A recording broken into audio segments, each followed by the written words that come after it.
Maganda at mapagpalang araw! DJ Shan here! Huwag kalimutang mag-like, comment at mag-subscribe para sa araw-araw na Tagalog facts at mysteries na dagdag kaalaman. Tandaan, knowledge is power. Ngayong summer season, napakasarap maligo sa beach o swimming pool. Dito sa Pilipinas, tayo ay pinagpala sa dami ng ating beach destinations.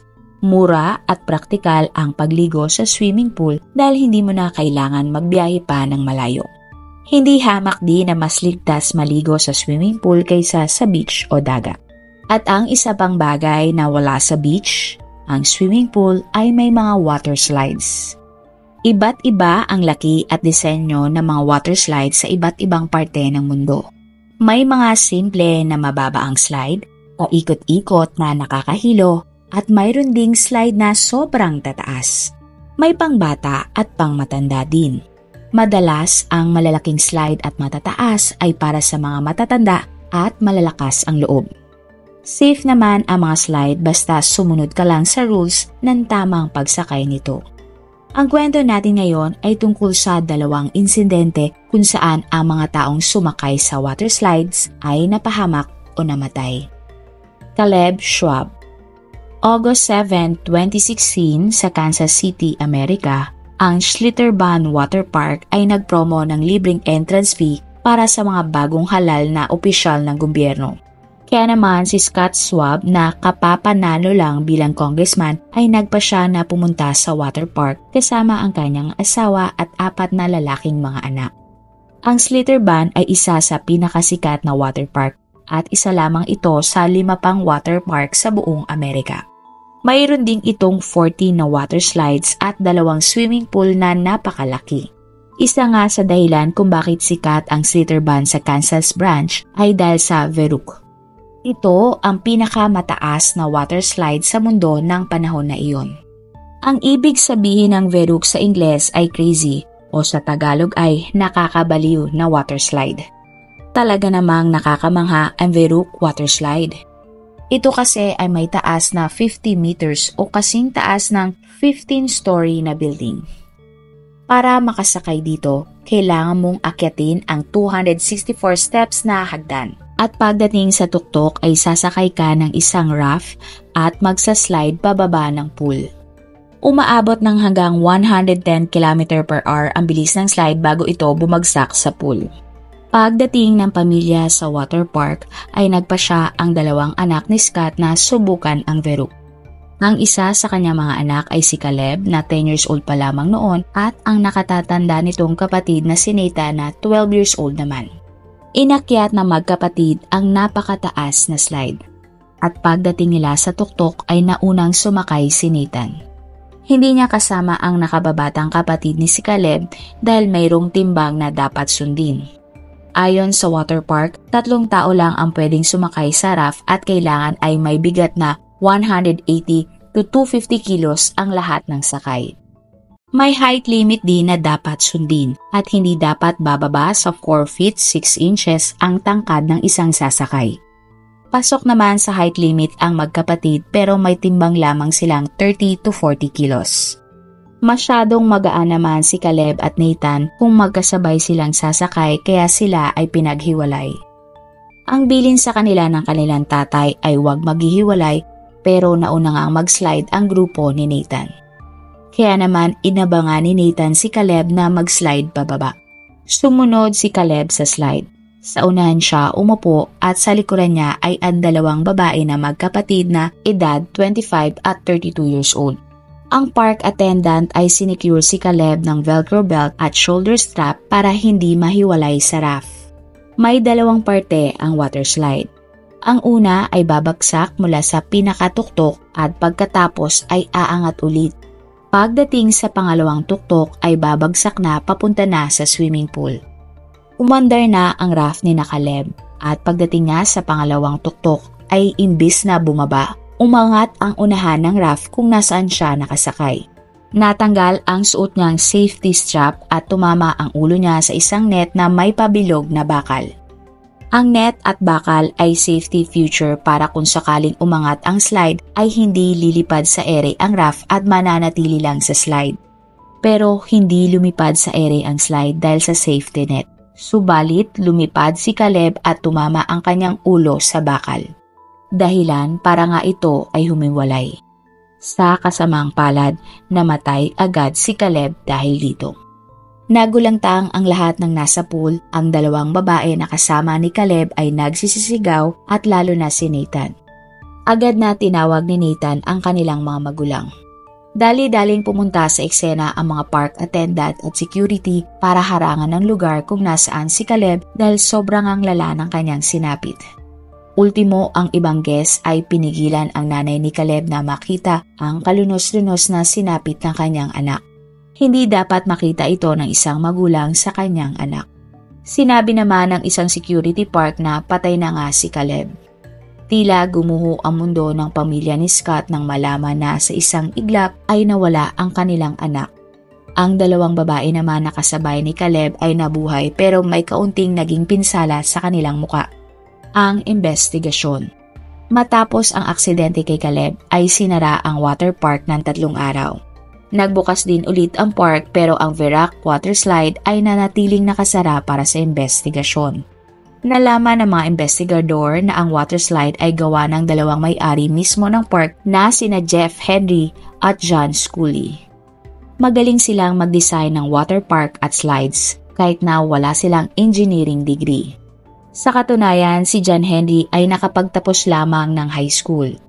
Ginawa ng dalawang may-ari ang Verac nang walang tulong ng mga engineers. Sila lang din ang nag-construct at nagtayo ng water slide. Matapos magawa, dun lang nila pinatingin sa mga eksperto na sila na din ang pumili. Ngunit walang malinaw na guidelines o batas sa pagpapatayo ng water slides. Sa madaling salita, ang may-ari lang din ng park ang nagsasabi kung ligtas ba ang water slide o hindi. Nalaman din ng mga investigador na tinesting na pala ng mga may-ari ang water slide bago pa ito isa publiko. At dito na din nalaman na nang tinest nila ang water slide ay may mga pagkakataon na lumilipad ang raft. Kaya naman nagpasya ang mga may-ari na lagyan ito ng safety net para kung umangat man ang raft ay hindi ito lilipad sa ere at madidiskaril. Taong 2014 nga nang binuksan sa publiko ang Verac. At noon lang din nagkaroon ng aksidente na may namatay. In-interview din ang mga empleyado ng water park at lahat sila ay halos takot sumakay o subukan ang pinakamataas na water slide. Sobrang nakakalula umano ito at napakabilis. Baka sila daw ay maaksidente dahil sa sobrang taas at bilis nito. Simula naman nang buksan ang water slide sa publiko ay may mga iilang aksidente na ang naitala. Katulad na lang na natanggal ang strap habang may nag-i-slide pero lahat naman ito ay hindi malala o mapanganib sa buhay. Kinasuhan ng murder ang may-ari ng park dahil hindi sila kumonsulta ng mga eksperto at walang safety checks na ginawa. Ang hatol. Taong 2017, isang taon matapos maaksidente si Caleb ay nagkaroon ng settlement sa pagitan ni Scott Squab, ang tatay ni Caleb, at ang may-ari ng water park na sina Jeff Henry at John Scully. Nagbayad si Jeff at John ng $20 million o 1.1 billion sa pesos. Karamihan ng pera ay dinala ni Scott sa isang foundation at bilang congressman ay nagpasya siya ng batas na magmamandato na dapat ay may taunang safety check ang mga amusement parks. Kasama na nga dito ang water park at water slides, kung saan ang titingin dapat ay mga certified engineers. Taong 2018, kahit na may investigasyon ay pumayag na din ang korte na sirain ng tuluyan ang nakamamatay na Verac slide. Taong 2019, dinismiss ng judge ang kasong murder laban sa mga may-ari ng park. Ayon sa judge, wala pang naayong batas sa pagre-relegate ng mga water slide sa Kansas. Ginawa naman daw ng mga may-ari ng slide ang kanilang makakaya para siguraduhin na ligtas ang water slide. Umapela naman ang prosekusyon dahil tingin talaga nila may mga taong tulad ni Jeff at John na hindi dapat gumawa ng water slides at binaliwala ang kaligtasan ng mga tao para lang kumita ng pera. Bagamat na-dismiss ang kaso laban sa mga may-ari ng slide, nasira na ang pangalan nila at ng Schlitterbahn Water Park dahil sa aksidente. Dalawa sa kanilang water parks ay kailangan nilang ibenta para maisalba ang kumpanya. Ang pangyayari, Quimby Gelotti. Hindi lang ang kaso ni Caleb ang nauwi sa pagkasawi dahil sa water slide. Taong 1997 sa California ay nagkaroon din ng aksidente at may isang namatay. Nang panahon na ito, sikat puntahan ng mga tao ang Waterworld USA at ang pinaka-main attraction ay ang Banzai Slide. Isang slide na mahaba at paikot-ikot na parang ahas. June 3, 1997, isang buong klase sa high school na aabot sa 120 students ng Napa Valley High School ang nag-field trip sa Waterworld. Masaya naman ang lahat at pagsapit ng hapon ay tinawag na ang mga estudyante para bumalik na sa bus at umuwi. Dahil dito, ilang mga estudyante ay nagpasya na mag-slide sa huling pagkakataon at gagawin nga nila ito sa Banzai Slide.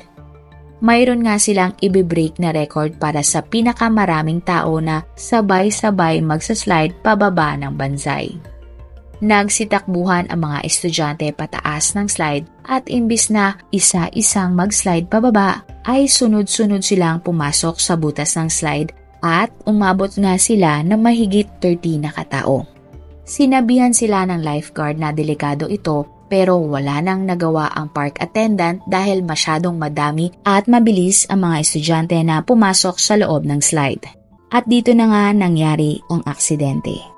Dahil sabay-sabay silang pumasok sa slide at nasa iisang parte lang sila at nasa bandang tuktok pa, hindi kinaya ng estruktura ng slide ang bigat ng mahigit 30 na estudyante. Bumigay ito agad at imbes na sa slide bumaba papunta sa swimming pool ay tila nag-slide sa ere ang mga estudyante, kung saan-saang parte sila ng park bumagsak at hindi sa tubig. Sa halip ay bumagsak sila sa lapag ng palibot ng pool sa mga puno at lupa. Lahat ng mga estudyante ay nasugatan at kailangan isugod sa siyam na ospital. Gumamit pa nga ng helicopter para sa ilang malala ang pinsala na agad na madala sa ospital. Sa kasamaang palad, isa sa kanilang kaklase na si Quimby Gelotti, 17 years old, ay namatay matapos lamang ang 45 minutes dahil sa mga tinamo niyang pinsala sa dibdib. June 12, 1997, itinuloy pa din ang graduation ng mga magkaklase kahit na nagkaroon ng aksidente. Pero labis ang lungkot at hinayang ng pamilya at ng eskwelahan para sa yumaong si Quimby. Sinara ang water slide at park para sa pag-iimbestiga kung nagkaroon ba ng kapabayaan ang resort management. Malinis ang record ng water park at ito ang unang beses na nagkaroon ng aksidente sa water park. Wala namang nakitang malinaw na dahilan ang mga investigador para kasuhan ang management ng water park. Ayon sa opinyon ng nakakarami, malaki ang kasalanan ng mga estudyante dahil alam naman nila na hindi ligtas ang kanilang gagawin. Sinabihan na sila at lahat pero nagpumilit pa din ang mga ito. Nagkaroon naman ng settlement sa pagitan ng water park at magulang ni Quimby. Sila ay nakatanggap ng $1.7 million o 97 million pesos para sa nangyaring aksidente. Kapalit ng pagtanggap ng pera ay walang pananagutan ang water park sa nangyaring insidente. Tandaan, masayang mag-swimming kasama ang pamilya at mga kaibigan. Lagi lang nating tandaan na always safety first. Laging sundin ang mga patakaran ng mga swimming pool, resorts o water parks. Kung may kasama naman tayo mga menor de edad, lagi natin silang bantayan, paalalahanan at kung maaari ay bantayan maligo, lalo na sa mga water slides. Marami pong salamat sa inyong panonood. Meron ba kayong mga kwento na gusto nyong i-share sa ating mga manonood? O kung may personal po kayong kwento na gusto nyong i-feature sa ating channel, i-comment down below nyo lang ang inyong mga suggestions. Salamat sa pagsuporta nyo sa aming mga channel. God bless everyone!